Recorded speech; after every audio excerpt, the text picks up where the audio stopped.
నమస్తే అన్న, అందరికీ నమస్కారం. కువైట్ దేశవ్యాప్తంగా తనిఖీలు జరుగుతూ ఉన్న విషయం అందరికీ తెలిసిందే. అలాగే ఇందులో పోలీసులతో సహా అధికారులకు కూడా ఆశ్చర్యపోయే ఒక విషయం అయితే బయటపడింది. అలాగే కువైట్లోని అహ్మదీ భద్రతా సిబ్బంది, అహ్మదీ పోలీసులు ఎవరైతే ఉన్నారో ఫాహిల్ ప్రాంతంలో అయితే తనిఖీలు నిర్వహిస్తూ ఉన్నారు. ఈ యొక్క తనిఖీల సమయంలో ఒక మద్యం ఫ్యాక్టరీ పైన, మద్యం కర్మాగారం పైన వాళ్ళు దాడి చేయడం జరిగింది. అలాగే అక్కడ మనం చూసుకుంటే ఒక ప్రవాస మహిళను అయితే పోలీసులు పట్టుకోవడం జరిగింది. ఒక ప్రవాస మహిళ అక్కడ మద్యం ఫ్యాక్టరీని అయితే నిర్వహిస్తూ ఉంది. ఆమె ఒక్కటే అక్కడ ఉండి మద్యం ఫ్యాక్టరీ నిర్వహిస్తూ ఉంది.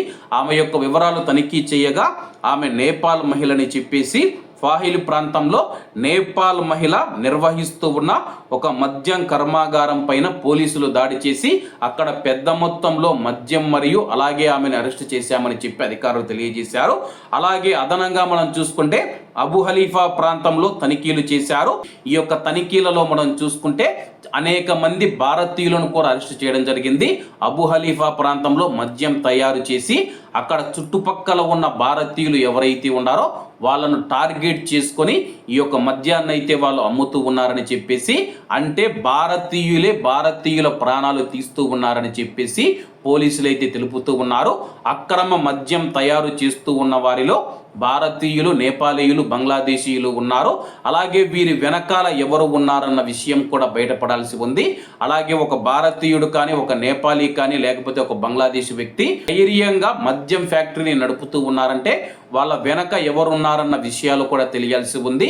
అలాగే కొంతమంది భారతీయులు చెడు మార్గంలో వెళ్ళి కువైట్లో సారాయి, మద్యం తయారైతే చేస్తూ ఉన్నారు.